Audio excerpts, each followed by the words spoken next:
no idea what.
America's turning 250, and it's time to rock out with our forefathers. American-made, battle-ready style for true patriots. Whether you're marching in the parade, grilling in the backyard, or raising a toast to liberty, do it in the gear that screams freedom. Celebrate 250 years of USA in style. Wear your American pride loud. Trendjackers.etsy.com. Grab yours before the fireworks.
From Governor's Comedy Club in Levittown, this is Sports Bash, presented by TicketBash.com. TicketBash.com, where memories are made affordable and where you'll never pay a service fee. And Sports Bash is also presented by Ryan Anthony's Heating and Air Conditioning Service, keeping Long Island warm for over 18 years, serving their customers in Nassau and Suffolk with pride, honesty, and integrity. For more information, visit www.liboilers.com.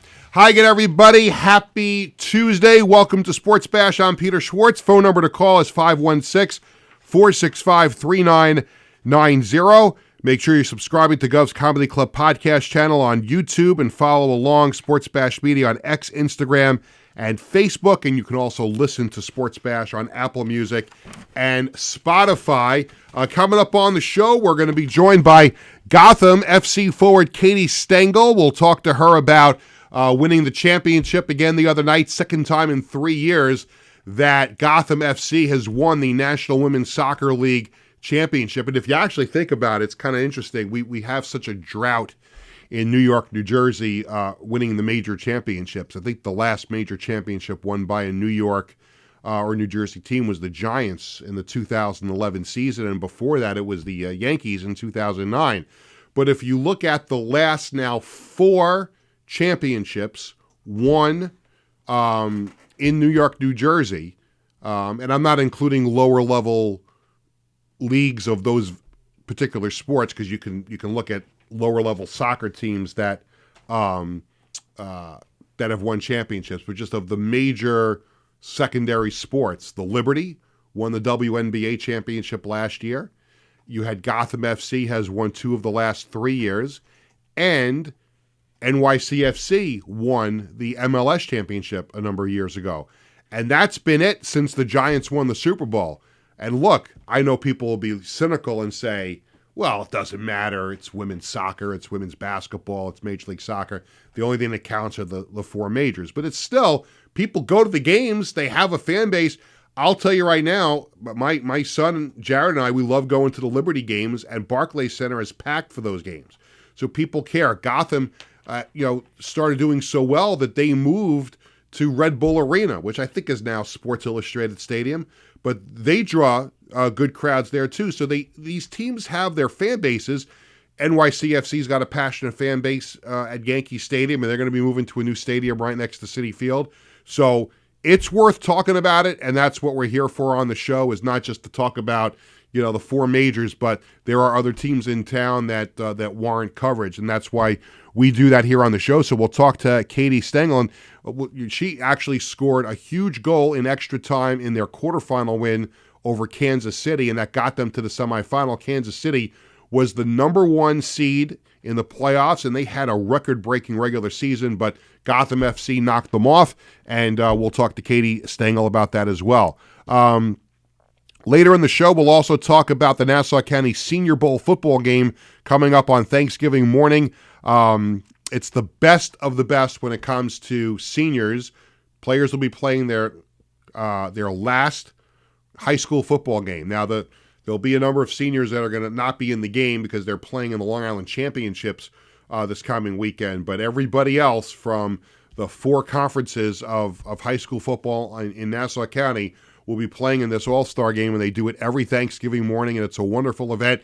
And I'm so honored and privileged that I was asked back for the 3rd time to be the PA announcer for the game on Thursday morning. And we are going to talk to the game's assistant director, Dan Agavino, longtime head football coach at North Shore High School. And we're also going to talk to Sachem East offensive coordinator Tyler Collins. His father, Brian, legendary head coach at CW Post for many, many years, and then went on to be an assistant at Stony Brook, and we unfortunately lost him a few years ago to a heart attack. Terrible, gone way too short, and one of the great names in Long Island football, period, in history. And we'll talk to Tyler, and we'll talk to Dan about the Senior Bowl on Thursday. And again, it was a pretty good game last year in the rain. Hopefully the rain will hold off on Thursday and they can get a great game in at Mitchell Athletic Complex. We're also going to have the Sports Bash Media poll question of the day coming up a little bit later on,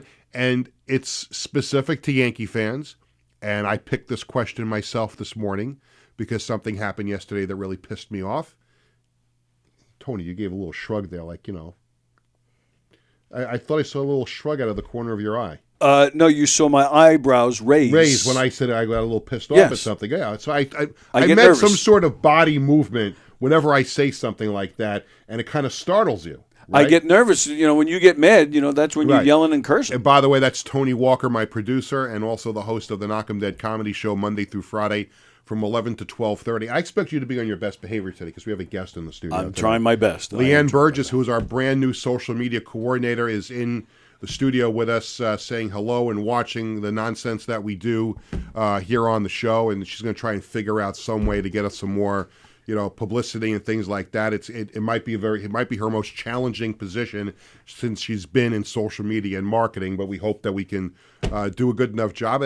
I'll say this all right off the bat: when we had Ryan McDonald from Shorzy on the show yesterday, when we promoted it, and I should not say we, when Leanne promoted it the other day, I think it's by far and away a record for this show on social media interactions and things like that, thousands and thousands. It's still going. So, and we had Ryan on the show yesterday, and I'm sure those clips are going to do great as well. So we welcome, Leanne. We did that last week. We welcomed her on board, and we're very, very excited about what's lying ahead. A lot of great things going on with Sports Bash coming up in the near future. So we've got the Sports Bash Media Poll Question of the Day. We've got What's Hot at Ticketbash.com and the Coaches Collectibles Item of the Week. I'm also going to talk later in the show about a couple other things. The Islanders had a great Thanksgiving event yesterday at UBS Arena that we'll talk about, show you some pictures from that. And we're also going to, what else are we going to do on the show today? We are going to, talk about my night at the Long Island Nets game last night with my son Bradley. We had great seats last night. I'm going to show you some pictures later on. But it's a pretty cool thing for basketball when your feet are on the floor for a game. And for a night, I know it was the Long Island Nets, and we'll talk again. I'll get more into the meat and potatoes of it later on. But when you watch a basketball game with your feet on the court, it's actually a pretty cool feeling. And it's the second time that I've had that experience, and we'll talk about that a little bit later on in the show. Yesterday on the show, I gave Tony a homework assignment because we will not be on the air on Thursday because it's Thanksgiving. So I thought it would be a good idea today, and we're going to get into our guests a little bit later on. But I thought it would be good today on the show to find out what you're thankful for in terms of sports. And I think at this time of the year, depending on what teams you root for, you could be thankful that you're a fan of one team and certainly be disgusted like I am as a Jet fan to be a fan of the Jets at this point. But at this time of the year, you're together with family, and that's the most important thing. And looking forward to being with my family on Thursday. Bradley is home from college, so the four of us will be together, and a small gathering in our home on Thursday. But when it comes to sports, you're either thankful for things or you are just disgusted. And I think it would be good at least to keep things positive a little bit to find out, what people are thinking. And I'd love to hear from everybody at 516-465-3990. And we'll put this out on social media as well. And I was really thinking about this long and hard. And it's easy to say, just returning a text to somebody. Please pardon me for 1 second.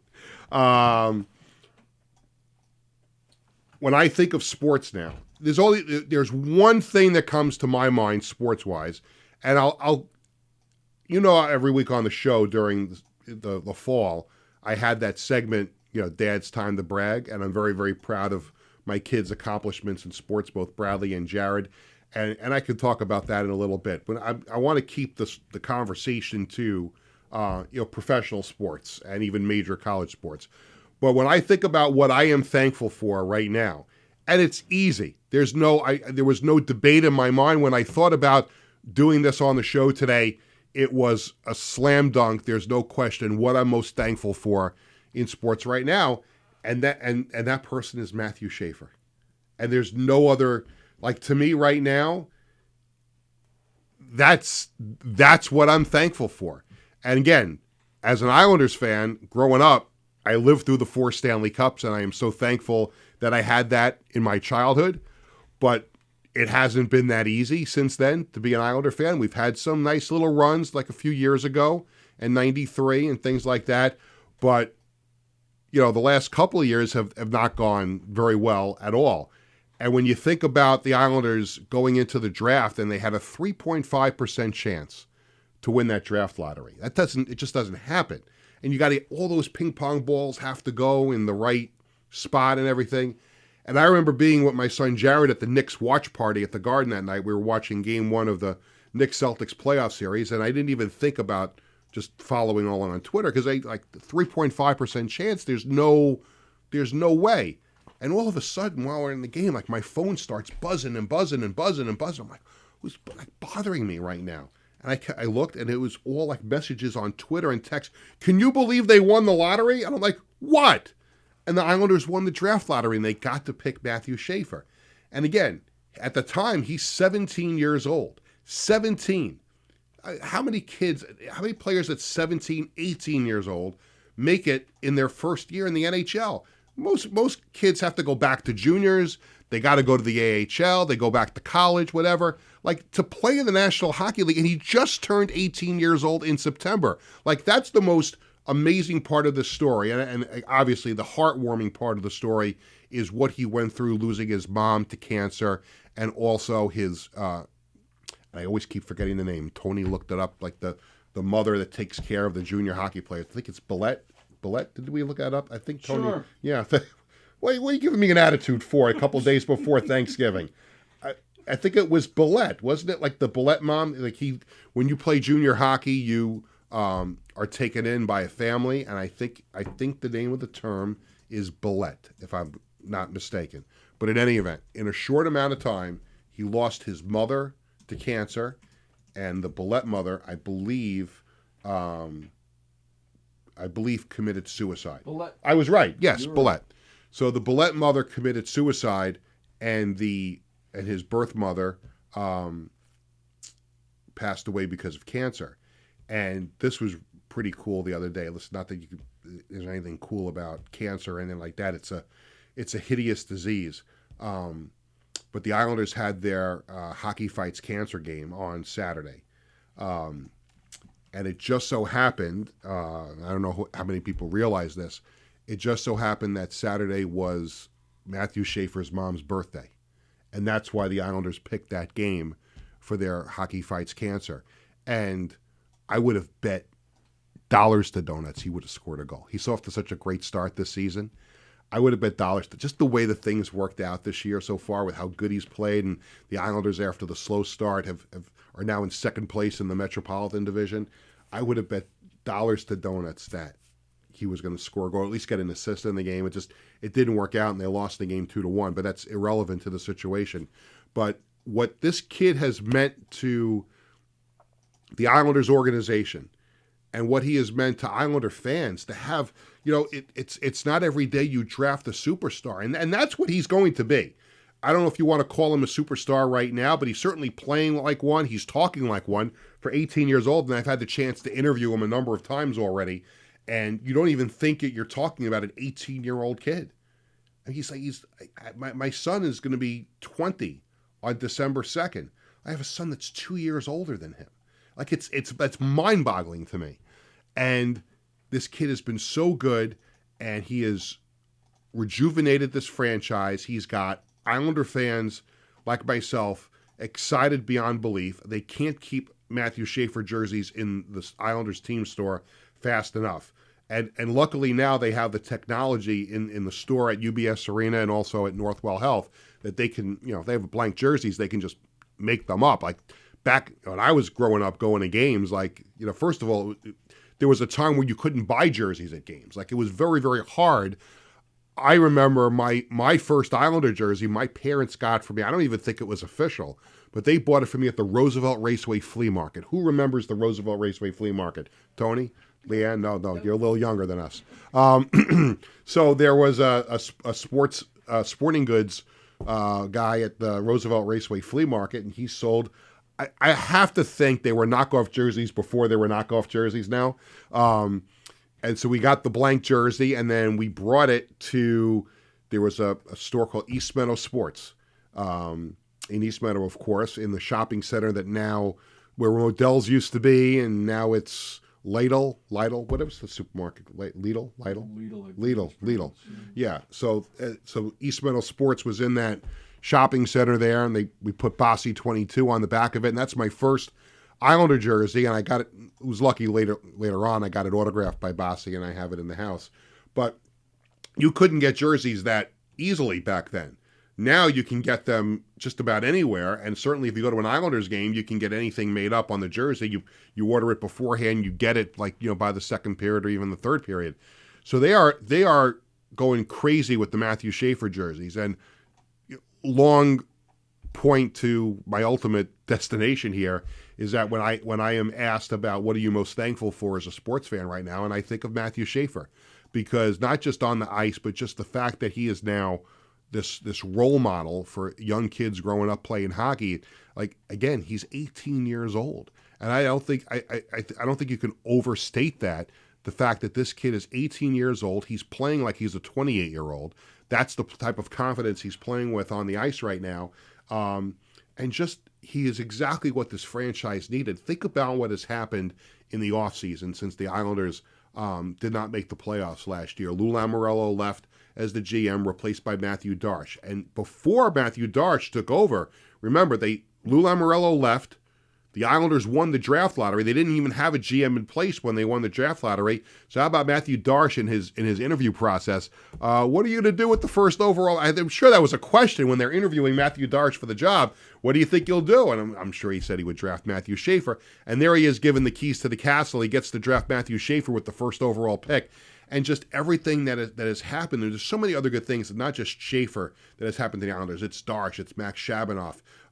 Cal Ritchie has come up and has been a little bit of a force here, and Ilya Sorokin has regained his form.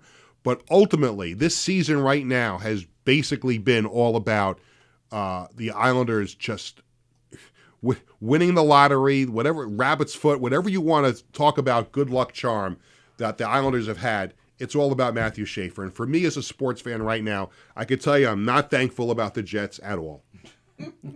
I am not thankful about the Yankees right now, and mostly because of what came out of Hal Steinbrenner's mouth yesterday. We'll talk about that later. And the Knicks, we don't know. They've got some injuries right now, so really not much to be thankful for there. To me, it's all about the Islanders right now, and this, two words, Matthew Schaefer. And that's what I am thankful. Tony, I told you to do a homework assignment. I was going to ask you to, I spent most of that segment talking to myself there. So let me ask you, as a sports fan, what are you most thankful of? Peter, not only did I do my homework, but I supplied graphics. You supplied graphics? Wow. I excelled. Thank you, Leanne, for that. I am not going current. You're not going current. I am just going with the men, the ball players who have supplied me with great memories growing up. Starting with, that is me and Gary Carter. Oh, wow. My wife's favorite player. One of my favorites. Gary Carter. Such a nice man. And then my ultimate favorite Met of all time, Mookie Wilson. Mookie Wilson. We've talked about that. Didn't you get the ball from Coach's Collectibles? Didn't you get the did, Mookie as a Wilson matter of fact. ball? Yeah. Yes, I did. Yeah, you did. And I believe that's going to be our guest that's calling in. That is your guest calling in. Yes. So why don't we do this? We'll let's get the guest on. Okay. Let's take the break. And we'll come back, and we're going to talk to Katie Stengel when we come back right after this, and we'll get back to your great thoughts. All right, give me a second here because I'm all right. Let's go into commercial. Let's go to commercial. Okay, be right back. Hi, I'm Peter Schwartz. And I'm Vinny Tickets. We want to take a moment to talk about our fantastic sponsor, the Embassy Diner. Embassy Diner has been a beloved staple in the restaurant industry for over 50 years. And the great thing about it is when you walk through the door, you're not a customer. You are family. Every visit promises to be filled with warmth, love, and respect. And here's an extra treat. If you mention Sports Bash during your visit, you enjoy a free dessert on the Embassy Diner. Come on down to the Embassy Diner, where great food and great company are always on the menu. Visit the Embassy Diner, located at 4280 Hempstead Turnpike in Bethpage. Hi, I'm Peter Schwartz. And I'm Vinny Tick.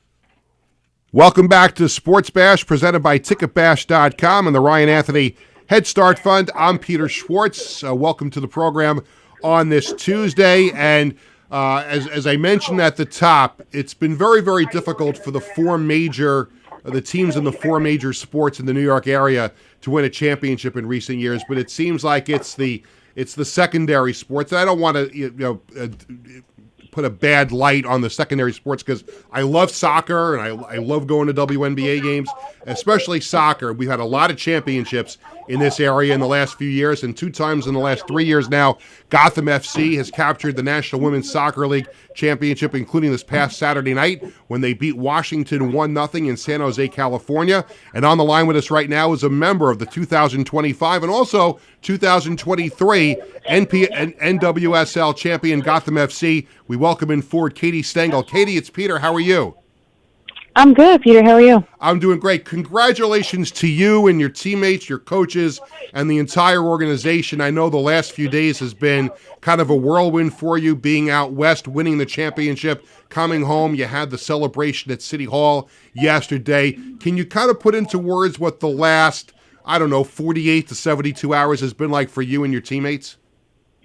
Yeah, I think whirlwind's a great word. I think lack of sleep is another, but basically running on any adrenaline we had left from the game, and it has been incredible. And I think our owners did a great job putting together such a great parade in the city, getting to share that with all of our fans and friends in New York, and then it just means a lot to our community, and we were glad we got to share it with them. When you think about the sports stars in this area that have been honored at City Hall, and there's been so many Yankee World Series championships, the Mets, the Jets, the Giants. Well, the Jets is a long time ago. I don't even know why I brought the Jets up, but the Rangers and the Knicks as well. When you think about all the great sports legends that have been honored at City Hall, for you and your teammates to have that yesterday, that had to be like an out of body experience yesterday.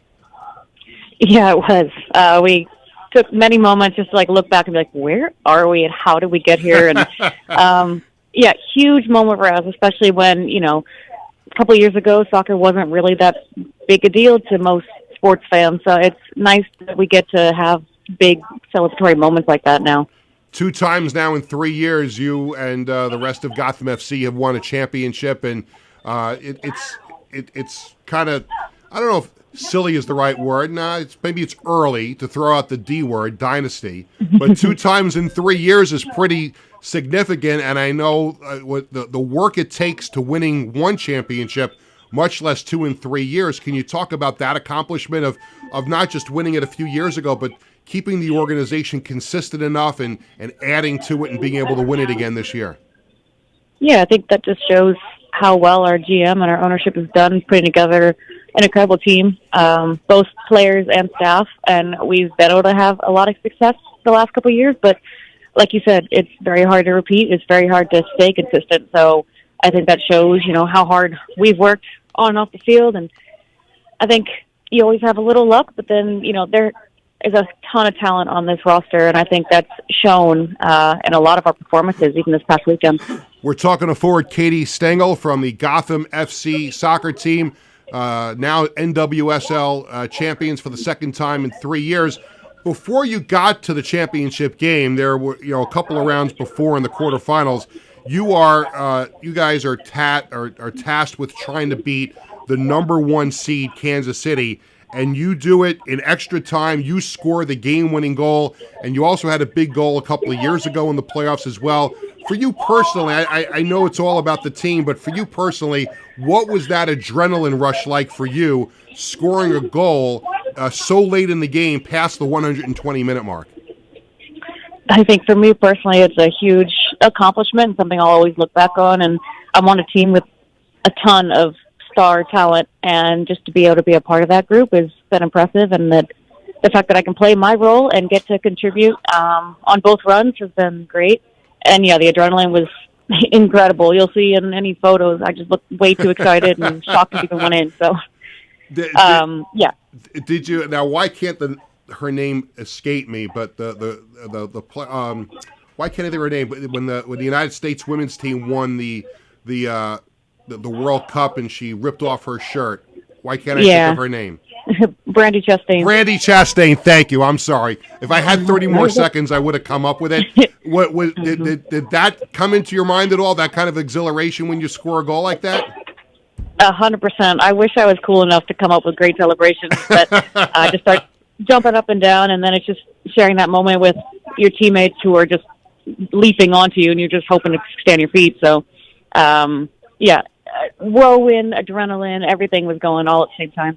And in the championship game, again, it's a nail-biter going late in the second half, and Rose Lavelle, who was named the championship MVP, scores the game-winning goal. And I saw a lot of the pictures in the video of the excitement and the celebration. Take me through your thoughts and the team's thoughts as that game was heading towards what looked to be extra time again, but Rose scoring that goal gives you guys the championship. Take us through those last 10, 15 minutes of the game and the experience of winning the championship again. I mean, I think anyone who watched the game knows we had a great game plan. We're executing it very well. And I think we all kind of felt that we were putting on a dominating performance. And then it was a matter of time. And I do think Rose, being the player that she is, rose up to a huge opportunity and buries it. And the goal is incredible. But we know she does that every single day in training. So it was kind of just needed the moment to appear, and she took advantage of it. And we're screaming and yelling on the sidelines. Everyone's feeling that on the field. And then when the final whistle blows, it's just like relief and joy, and everyone looking at each other and just sharing that together. It's such a special moment that we'll always remember. Katie, where do these two championships rank for you? I mean, you in your career, you've also played overseas. You've played obviously at Bayern Munich and Liverpool and places like that. And I mean, that's for a soccer player to be able to play in Europe is a pretty big deal. So where do these two championships fall for you in your career, and also coupled with the experience of playing for those teams?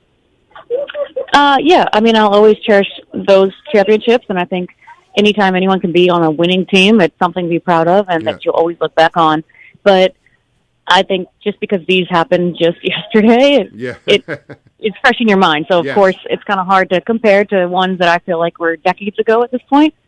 And I think it's just been such an honor to be a part of all these different very successful teams, and getting to enjoy a lot of those moments, because the lows are low, but the highs are incredible as well. We have a few minutes left with Katie Stengel from the NWSL champion Gotham FC. She's a forward, as they just won their second championship in 3 years.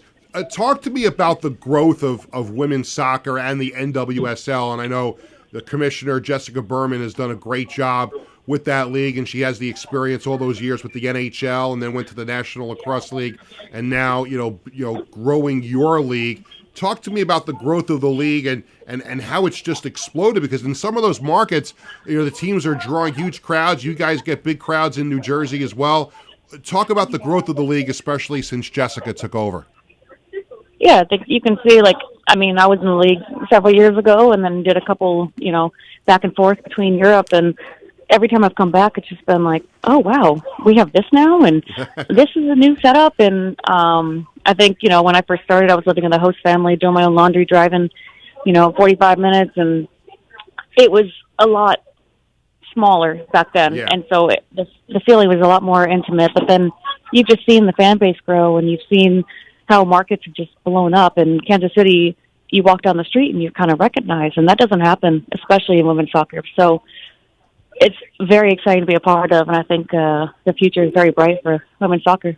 And winning 2 championships in 3 years, that's only going to grow the fan base here in the New York, New Jersey area. You've already got, a huge following, and I'm sure you've already heard on, social media and, people watching, people that were there in San Jose to watch the game. Can you feel the excitement from the fans in New York and New Jersey over what you and your teammates have accomplished over the last 3 years? Absolutely. And I think it is a testament to our fans. They've stuck with us through hard times, especially when this team used to be sky blue and, might have won one game in the entire season. And to still stick around, still show up, still support the team, I'm just glad they get to enjoy these moments as well. And we heard them loud and proud, no matter where we were all year long. So we love having such a strong fan base, and we hope it just grows even more next year. So 2 championships in 3 years. What do you guys do for an encore now in 2026? Well, we get about 2 minutes to hang out with our family this week, and then it's right back to it. We got to prepare, and we have a tournament in London at the end of January. So, as our owners said, enjoy today, enjoy tomorrow, and then, Back the next to work. week we're back to it. Back to work. That, one other thing too. I don't. People who don't really follow soccer, especially at the higher level that you and your teammates play at, and also when you think about Major League Soccer and leagues like that, how short the off season is. Like, you guys just went through a whole season, a grueling playoff, and going extra time to get to the semifinals, and in the nail-biting championship game. And like you just said, it's a day or two to relax and celebrate, but you guys have to get right back to work, because there's probably more training in soccer in the off season than there is in any other sport. You guys get right back to it pretty quickly, right? Yeah, I think the scariest thing is to lose fitness until you finally get game fit. So I was in the gym this morning. Like, you're not taking days, weeks off, because you have to maintain at least a decent level, because you got to get right back to it. And yeah, the off season is very short, and it's physically and mentally exhausting. So you take as much time as you can and enjoy your few days to just completely tune out. But I guess the job is never truly done. You're just always preparing and, Right. Getting ready for the next big thing. So yeah, it's short, but it'll be sweet. Well, Katie, again, congratulations to you, your teammates, the coaches, the entire organization on another championship 2 times in 3 years. We could not be happier for you, more excited, and we hope to be able to talk to you again on the show as the offseason progresses, and best of luck as you try and make it 3 out of 4 next year. Thank you. I really appreciate it. No problem. Katie Stengel from the National Women's Soccer League champion Gotham FC. She's a forward, an outstanding player, and scored a huge goal in the quarterfinal to get them to the semifinals, and we couldn't thank her enough. So we will be back with more Sports Bash right after this. We're going to switch gears, and we're going to talk about high school football here on Long Island with the Nassau County Senior Bowl coming up on Thanksgiving morning. We'll be back with more Sports Bash right after this. We want to take a moment to talk about our fantastic sponsor, the Embassy Diner. Embassy Diner has been a beloved staple in the restaurant industry for over 50 years. And the great thing about it is when you walk through the door, you're not a customer, you are family. Every visit promises to be filled with warmth, love, and respect. And here's an extra treat. If you mention Sports Bash during your visit, you enjoy a free dessert on the Embassy Diner. Come on down to the Embassy Diner, where great food and great company are always on the menu. Visit the Embassy Diner, located at 4280 Hempstead Turnpike in Bethpage. In 1982, the Marty Lyons Foundation began with a single heartfelt mission: to bring moments of joy and hope to critically ill children by granting wishes that make their dreams come true. Since that day, we have touched the lives of over 8,600 families, raising over $44 million to grant wishes that offer a beacon of light in their darkest times. These precious wishes cost an average of $7,100 each. And your support is crucial to our mission. Every donation, big or small, makes a difference. And with 84 cents of every dollar going directly to supporting our families, you can rest assured your support truly changes lives. The Marty Lyons Foundation operates 11 chapters in 14 states now, working tirelessly to reach as many children as we can. This dedication goes hand in hand with our commitment to transparency and accountability, earning us top ratings on Charity Navigator, Great Nonprofits, and Candid, which underscores our dedication to those we serve. The Marty Lyons Foundation grants wishes to children ages 3 to 17.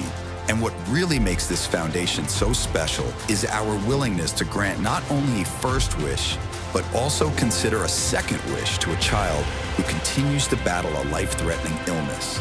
We stand by these children, offering them hope and strength through the power of dreams, giving our children the courage to wish for more. What's your purpose in life? Is your purpose in life to live in the big house and drive the nice car? No. Your purpose in this life is to make it a little bit better for those that follow and realize that we live for today to see a better tomorrow. Visit MartyWyonsFoundation.org to learn more and get involved.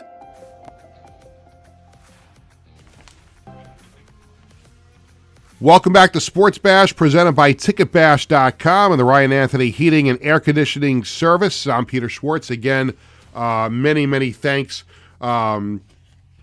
She was terrific, and congratulations to Gotham FC on winning the championship. And thanks to Katie Stengel, for joining us in the last segment. Winning a championship is hard enough. It really is. I mean, God knows, if you root for a team that has not won in a long time, and you just and you want to win, and they win, and then they don't do anything for a long time again after that. But to win 2 out of 3, that's a big accomplishment, because it's hard to win back to back. Now the Dodgers have done it in baseball, the Lightning did it in hockey a few years ago. The Yankees won 3 in a row in 98, 99, 2000. So do you know who the last team was to win 4 championships in a row? Anybody want to take a gander? Last major pro sports team to win 4 championships in a row. Is it your boys? They're my boys. Yeah, the Islanders. 80, which is again why when the Lightning won the 2 years in a row. By the way, the Panthers are now 2 in a row. So we got to stop that this year, because the Lightning won those 2 in a row, and then thank God that Colorado beat them in the Stanley Cup final, because then the last hockey team that won 3 in a row was the Islanders too. So we needed to get the Lightning done, and now, Panthers, you had your fun? No 3 in a row for you. And listen, the Islanders might just stop them anyway this year too, because if the Islanders keep getting better, who's to say that the Islanders don't finally break through? And it would be great if they knocked out Florida in the playoffs too. That would be a nice way to end their little run. But yeah, so the last team to win 4 in a row is the Islanders in the major sports. But what Gotham FC has done, and again, in soccer, I think it's probably even harder in soccer, because obviously they play in the highest level of women's soccer in the United States and North America. But you have to try and keep things together. And in soccer, you lose players overseas. In other sports here in the States, I mean, you lose players to free agency, you lose players in trades and stuff like that, because you can't afford to pay them anymore. But in soccer, I mean, you're good enough. And European teams are calling you, and that's just the way it is. But for Gotham FC to have won 2 of the last 3 is pretty incredible. So, and again, we thank her for joining us on the show, and hopefully they can make it a repeat and 3 out of 4 next year. It's time to welcome in our next 2 guests here on the show. And again, as I talked about at the top of the show, I am extremely grateful and privileged to have been asked back for the 3rd time to be the PA announcer this Thanksgiving morning for the Nassau County Senior Bowl Classic at Mitchell Field. And on the line with us right now to talk about that is the game's assistant director, Dan Agavino, and also Tyler Collins, who is the Sachem East offensive coordinator and the son of legendary CW Post head coach Brian Collins. Let me first say hello to Dan Agavino. Dan, it's Peter. How are you?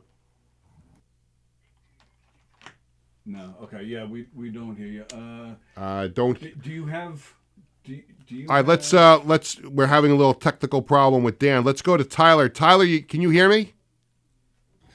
Yeah, what's going on, Peter? Hey, How you doing? Tyler Collins, who is the Sachem East offensive coordinator, and as I mentioned, the son of legendary CW Post head coach Brian Collins. Tyler, as you know, the game MVP award has been added to the Nassau County Senior Bowl this year, and it's been named after your father, Brian.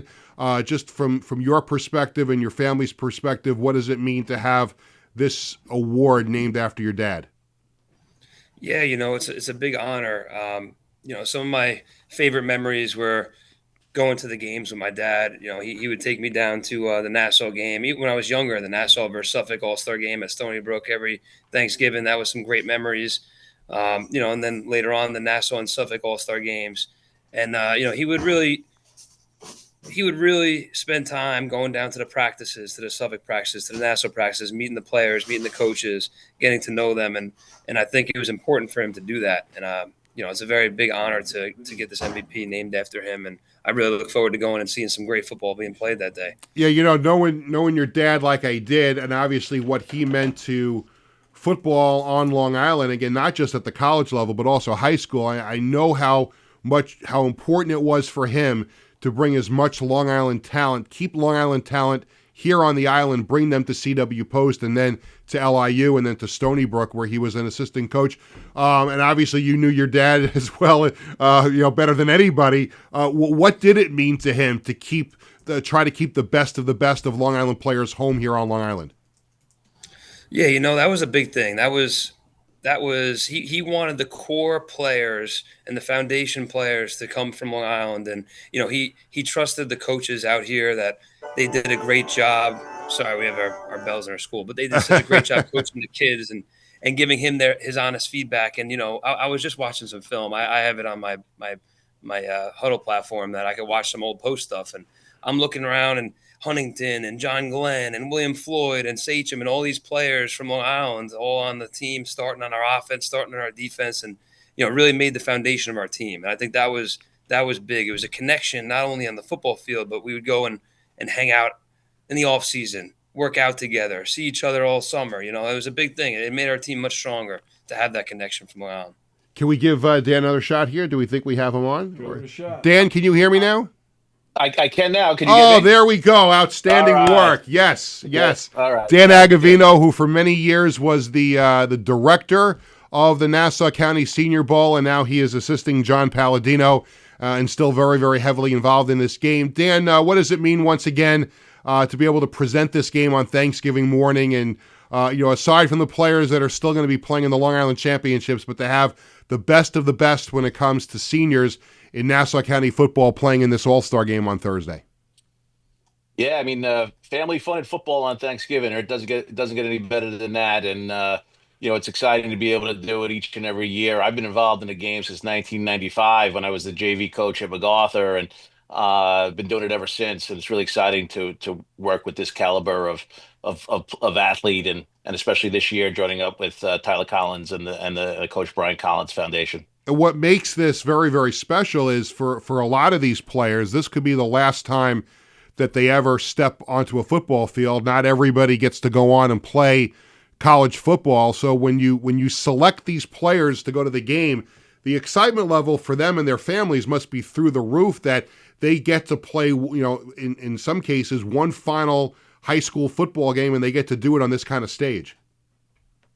Yeah, absolutely. And, the majority of the athletes that are playing in a game, it is going to be their final game. Football is a tough game to go on to the next level. And many of the athletes in the game I've followed through the years, and, some great lacrosse players that have played in the game and have success, all the way up to the PLL, and,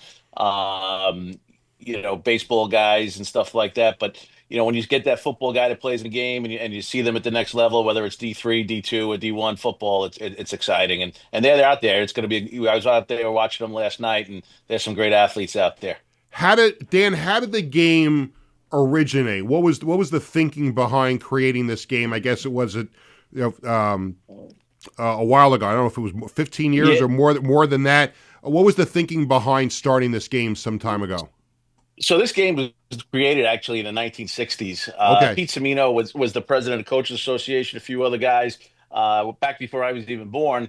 And they felt that it was important to get the seniors out there one last time. And they petitioned the superintendents to allow them to do it. And the one caveat to it was that each team got represented, whether you were 0-8 or 8-0. Everybody would have at least one representative in the game. And that's the values that we try to still instill, in our game to get all these great athletes together for one last time.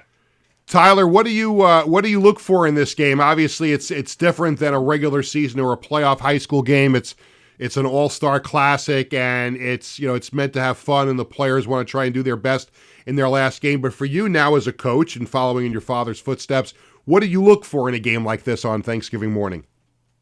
Yeah, so first of all, I would trust the coaches, the offense and the defense coordinators from each team to make their decision who the MVP. I don't feel comfortable. I wasn't there all practice. I wasn't there all week, with these kids to pick the MVP. I really trust Robbie and those guys. But, for me, I love to see great effort. It's an all-star game. It could be something that they take for granted, but a kid that really loves football and really wants to be there and really wants to play and it's important to them, I think that shows, by his effort and his running on and off the field and making, his effort to make plays. And, I think that that's very important to me, to see kids that really want to be out there and really want to play again. And that's important to them, because it could be a big deal. It could be a big event for them. It could be their first time meeting a college coach. You never know. And I think that's a big thing for me, seeing great effort and enthusiasm and joy for the game. And Dan, if people want to get tickets for the game on Thanksgiving morning, how do they do that? Are they at the door? Do they get them in advance? And where do the proceeds go for this game? Yeah, so tickets are available. Walk up at the door. They are $10 a piece, and the athletes are selling them. We ask the athletes to go and try to sell them to their families and to their, more importantly, to their teammates and classmates at school to get a good crowd at the games. The proceeds go to the Coaches Association, where our scholarship fund, where we give back. We give conference scholarships out each year. We give some scholarships as well. This year, we're giving an award to scholarship award. We took applications for students to basically write essays in regards to what the game of football has done for them and how they how they've learned from it. So there'll be a scholarship for that, and this is where the proceeds go. Throughout the year. And listen, and thank you for again inviting me to do PA. It's been a lot of fun the last few years being able to work that game that morning and getting a chance to be involved with it. And I hope you have the 4X sweatshirt ready for me again. We do. Actually, I told Coach Taladino when I opened the boxes yesterday to put it aside for you. I appreciate that. Yeah. Dan Agavino, I'm sorry? Yeah, I just want to add one thing. One Sure. of the things we do with this game, you're going to see one-handed catches, you're going to see some great linemen blocking, but we try to have a little fun with it too. So a different rule than during the year is we allow the PAT, if it's blocked and returned to the other. In high school, it would be blown dead. In this game, it's going to be a live ball where they could try to scoop and score, return it all the way to the other end zone, and the Coaches Association will buy that player a steak dinner if he gets to do that. So, well, I don't know who's handling the long snapping in the game, but so that's if anybody, make the game a little fun. I don't know who's handling the long snapping in the game for both teams, but if any of them need some pointers, there might be somebody who's coming with me that might be able to help them out. Yeah, I'm sure Bradley could. He's very impressive way he long snaps. Just kidding. But thank you both for coming on the show, Dan Agavino and Tyler Collins. It's the Nassau County Senior Bowl Thanksgiving morning at Mitchell Athletic Complex. Thank you both for joining us. Happy Thanksgiving to you and your families, and looking forward to seeing you on Thursday. Great. You too. We'll see you on Thursday. Thanks. Yeah, thank you. See you Thursday. And thanks, Tyler. See you on Thanksgiving. All right, guys. All right, take care. Dan Agavino and Tyler Collins, the Nassau County Senior Bowl at Mitchell on Thanksgiving morning. And it's a great event. Like I said, I've been to it a few times now and handling the PA announcing for the game. And, remember the Boomer Esiason game for so many years when they had the Long Island seniors going up against the New York City seniors. The game went away after the pandemic, and now they've tried to bring that game back with the help of the National Football Foundation. But in this case, this is right after the season is over for a lot of these guys to get the chance to play in this game on Thanksgiving. I just hope the weather holds out again and they can have a nice, clean, crisp game and have a lot of fun in front of family and friends on Thanksgiving morning.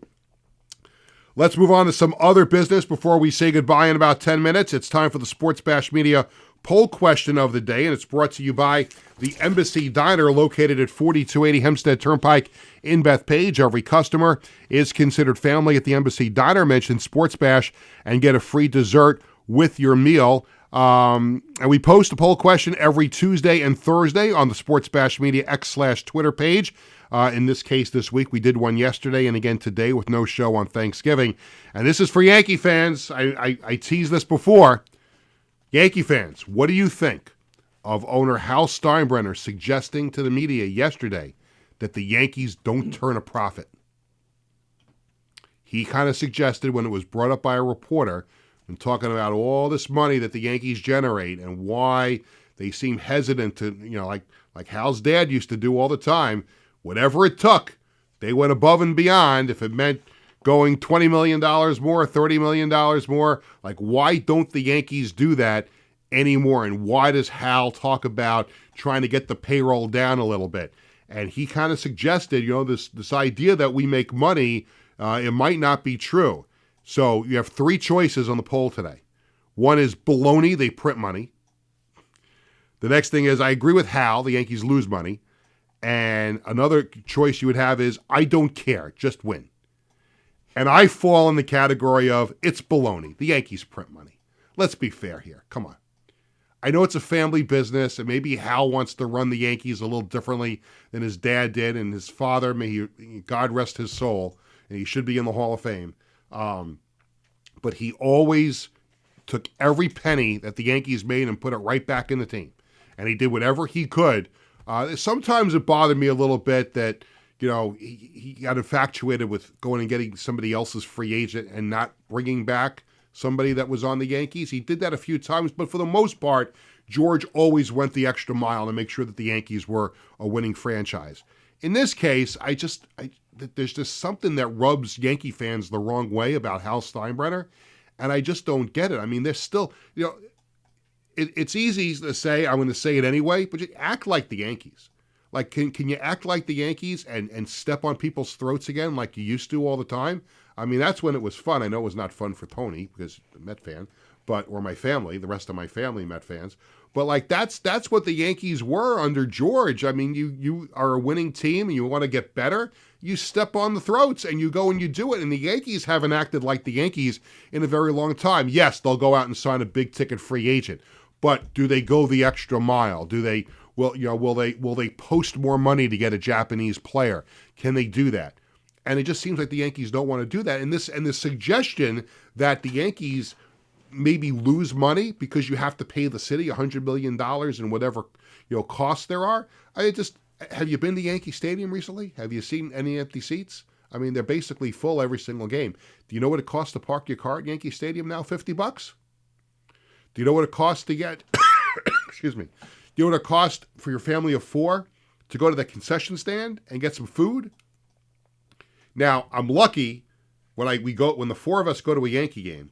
It's not like my kids are running to the store to get Yankee stuff because they're Met fans. So I get bailed out there.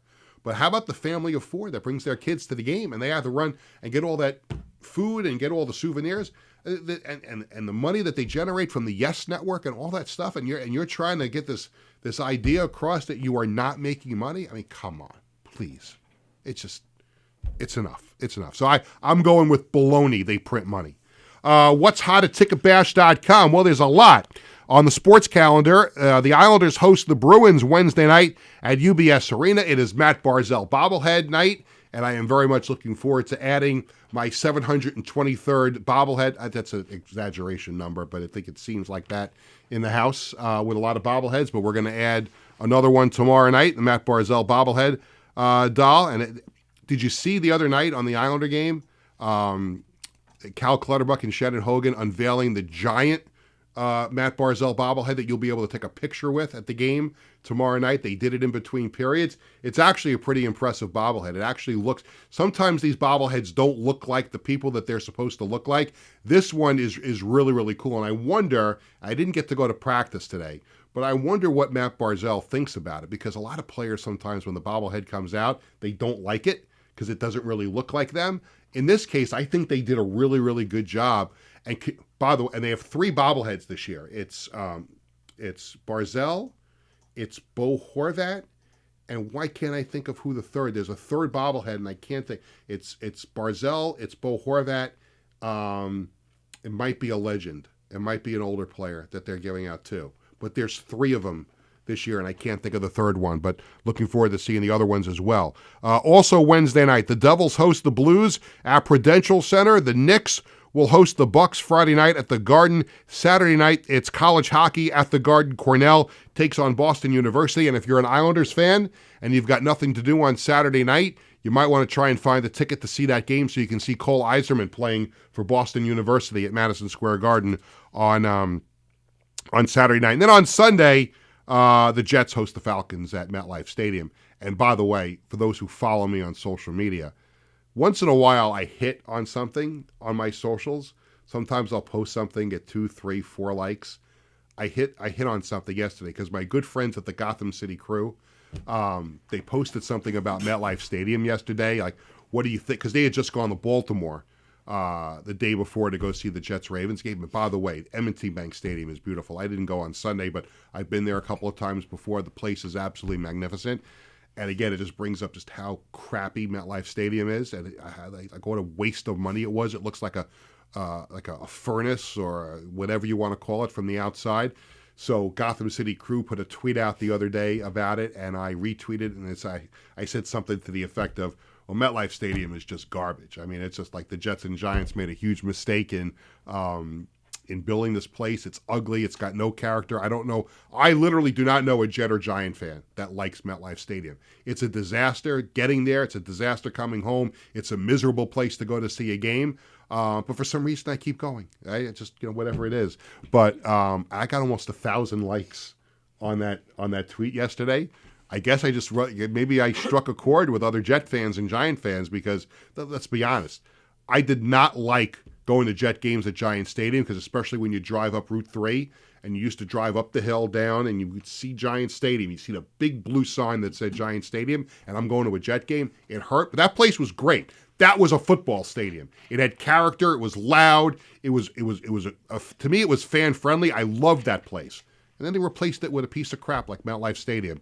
But you know what? It's our home until it's not our home anymore. Upcoming shows and concerts. Z100's Jingle Ball is coming up on December 12th at the Garden. Stevie Nicks will be at Barclays Center on November 19th. You going to see that, Tony? What, Stevie Nicks? Stevie Nicks? I would love to, actually. You would love to? Oh, yeah, see, we differ on that. Yes, we do. Yeah, yes. So I got in trouble one morning on Boomer and Geo, because Billy Joel, before he got sick, was supposed to do 3 concerts here in the area this past summer, one at Yankee Stadium, one at Citi Field, and one at MetLife. And I think it was the one at MetLife Stadium that Stevie Nicks was going to do the show. And I was on with Boomer and Geo one morning, and they said, which of the 3 do you want to go to? And I said, well, I definitely don't want to go to the one at MetLife Stadium. They said, why? Because I don't like Stevie Nicks. Boomer was so insulted that that they kept coming back from commercials with Stevie Nicks music. I was getting ready to do the update, and I had to hear Stevie Nicks music. I'm like, I really don't want to go. I liked Fleetwood Mac. I just don't particularly care for her. So I wanted to go to one of the other ones. I think Sting was supposed to be with Billy for one of them, and Rod Stewart was. So I think the one at Citi Field was Sting. Wasn't Sting supposed to be at the one at Citi Field? Yeah, I think that was so. the one. I think see, so. That was the one I wanted to go to. Yeah. But we hope maybe someday in the future we'll get to do that if Billy gets better. Get the best seats at the best prices with no service fees at ticketbash.com. Time for the Coach's Collectibles item of the week. Coach's Collectibles, your number one source for 100% authentic sports memorabilia and live public autograph events. It's the signed Islanders Bo Horvat 11x14 photo. Man, is he off to a great start this year, near the top of the NHL in goal scoring. Had a big shootout goal the other day.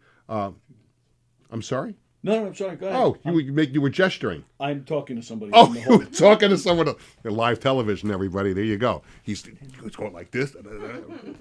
Sorry. Right. You got me in trouble. Oh, Tony, I'm sorry. You should be apologizing to me. Upcoming Coaches Collectibles events. Islanders forward Emil Heineman on Wednesday, December 3rd from 7 p.m. to 8 p.m. at Rip-It Card Company in Cedarhurst. Met broadcasters Gary Cohen, Keith Hernandez, and Ron Darling, the best booth in baseball, on Saturday, December 6th from 11 a.m. to 12:30 at Mulcahy's in Wantagh. Sunday, December 14th, Mulcahy's in Wantagh as well. 2 events, 10:30 to 11:30, a public signing with Terry Collins and umpire Tom Hallion. And also from 11 a.m. to 12:30, a signing with Mets third baseman Brett Beatty. For more information on all of these events, visit coachescollectiblesny.com. The John Thiessen Children's Foundation will hold their annual holiday gala on Thursday, December 4th at Mulcahy's in Wantagh. Yesterday, this was pretty cool. I touched on this before. I teased it.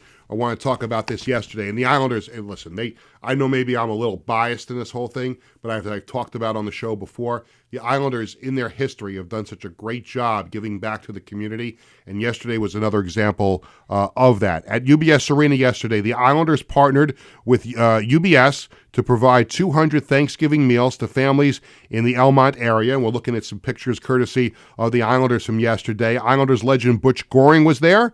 Islanders defenseman Ryan Pulock was there, and some of the Islanders' wives and girlfriends were there to help out with the distribution. So a great job by the Islanders. Ann Rinna with the Islanders Children's Foundation does a wonderful job.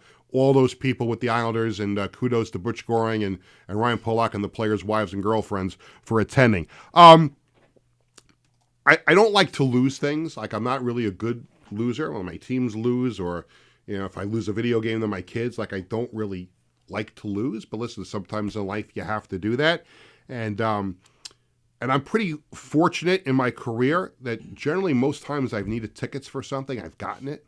Whether it's an Islander game, Yankee game, Jet game, whatever, I'm usually pretty able with, in my experience, to be able to get tickets for something. There has been something that has escaped me in the last few years. I cannot, and it might be easier to get into the White House than it is to get tickets for this thing. The Savannah Bananas came to Staten Island a few years ago, could not get tickets. They came to Yankee Stadium last year. I could not get tickets. So when they announced the 2026 schedule for the Savannah Bananas, they're coming back to Yankee Stadium for 2 more games. So I enter the drawing, and as we're looking, I did not win. And at least they had a sense of humor with this, when they tell you that you don't win the tickets. Not that you didn't win the right to buy tickets. It's not like you were going to win them for free. It's the right, you get drawn in the lottery to be able to buy the tickets. So they write, and you see the screenshot from the email that I got. There's no easy way to put this. You didn't get the tickets. So I'm still trying. I still would love to go see the Bananas in person. Hopefully we're able to develop some kind of connection or some way, shape, or form to get tickets for those games. And it's very, very tough. It really is. I don't know how people do it, but people wind up going to every single one. And then the other teams that play Banana Ball play in smaller minor league stadiums. And we all thought, we were watching the selection show that night where they were announcing the schedule. And my wife and my younger son, Jared, we were all hoping that maybe they would come to Long Island and play where the Ducks play. And that's not happening. But they're playing some of these other games in low minor league stadiums around the country. They're also playing in football stadiums. It's amazing. They're playing at the Superdome next year. The Savannah Bananas are playing at the Superdome. And if I lived in New Orleans, I probably wouldn't be able to get tickets for that either. So maybe one of these days. We'll see. I do want to get to last night, and a big thank you to the Long Island Nets for having us at the game last night against Greensboro. And this is amazing. If you are a basketball fan, even if you're not a basketball fan, to be able to experience a game kind of like Spike Lee does with your feet on the court. We've done this one other time before at a Long Island Nets game, and I don't care what level of basketball it is, but when you can watch a basketball game from courtside in the first row, like literally like my feet, and I tweeted a picture of it last night of my feet on the floor, and you see the players practicing, it was a pretty cool experience. So I want to thank everybody at the Long Island Nets last night for giving us those tickets. Tough loss for them last night, but it's always a fun atmosphere at the Coliseum for those games. And it's always special to step foot in that building also, because there's not much going on there right now. And I thought I was going to be involved in something else going on there, but as we know that didn't happen. You're smirking there, Mr. Walker? No, you're smirking. It's okay. It's all right. No, we all know the story, what happened, right? Sure. And by the way, I'm at the game last night and my son Bradley and I are walking in the concourse, and Bradley was with me at the press conference that launched the ill-fated football team in the league.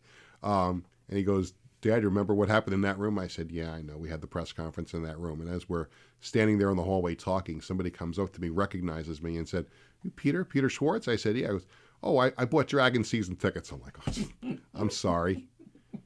Now, as it turns out, I'm not going to give the guy's name. As it turns out, this guy is an attorney. So when I mentioned the words pending litigation to him, his eyes lit up like this. Wow. So, to be determined. there you go.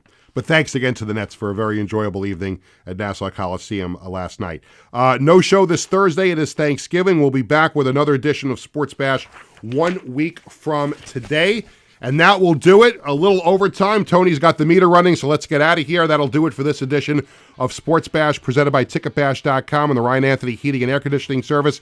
Thanks to my guests, Dan Agavino and Tyler Collins.